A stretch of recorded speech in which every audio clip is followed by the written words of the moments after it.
Быйылкы жазгы талашчылык жумуштарында Теңир Тоо жергесинде иштетиле турган техникалардын дээрлик 40% жаңыртылгандыгын белгилей кетип абзел.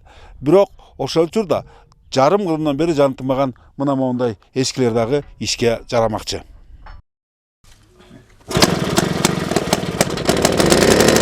Апрель айынын башынан тарттан Нарын облусундагы Кутман талаларда жалпысынан 1941 трактор кош айдоо менен алектемекчи.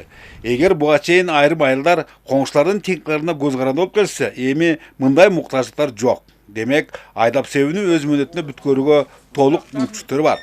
Айрыкча мында лизинг кызматтары электиктердин жеңилин жерден ордун колдон алышып, жергиликтүү мех парктарды жаңылары менен толуктоого көмөктөшүүдө. Кенда өздүк салымың канча көп болсо, ошончо жеңилирээк түшөт экен да. Биз өздүк салымыбыз орточо болду. Кудайга шүгүр, техникалар келип атат, жаңылар келип атат, бар.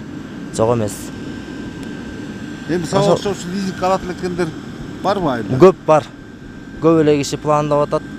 Жакшы буюрса алчылар бар, көңүлдөнүп атышат, жол жобосун сурап атышат менден кандай экен, эмне экен деп. Ошол статистикалык маалыматтарга таянсак, акыркы 3 жылда Теңир Тоо жергесиндегилер лизинг ыкмасын пайдалануу менен дөңгөлөктүү Беларусь тракторунун 20-сын жеңилдетилген шарттарда сатып алышкан. Ал эми Нарын районунун эмгекчил айыл аймагындагы суу пайдалануучулар ассоциациясы айыл чарбасынын өндүрүмдүүлүгүн жана тамак ашты жакшыртуу долбоору менен кызматташуу чөйрөсүн кеңейтүү аркылуу акыркы үлгүдөгү үрөөн тазалагыч, картошка казгыч жана сеялка алуу болушту.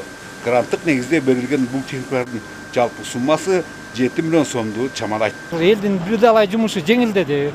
Айыл өкмөткө келген эмелерибизге ыраазычылык билдиребиз. Мурда кол менен тазалап аябай эле түйшүк тартчыбыз. Бул азыр саатына где-то 1-2 саатта жарым тоннаны мындай тазалайт да сонун. Анткенен өткөн жылы Нарын облусунда сугат суулардын тартыштыгы таасын сезилип, мындай жагымсыздык ирригация объекттеринин кээ бирлерин риетке келтирүү бышып жетилгендигин көрсөткөн. Ушундан улам эмгекчил суу пайдалануучулар ассоциациясы Азиялык өнүктүрүү банкы караган 35 миллион сомду Эчки башы каналын толугу менен жаңыртууга жумшоодо.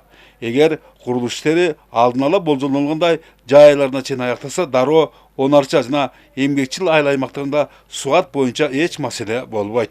25% өздүк салым болуп, долбоор бүткөндөн кийин 7 жылдын ичинде кутулуп беришибиз керек. Долбоордун алкагында 3 километр канал ошо реконструкциядан өткөрүлөт. Өзүңүздөр көрүп аткандай, бүгүнкү күндө материалдары түшүп баштады.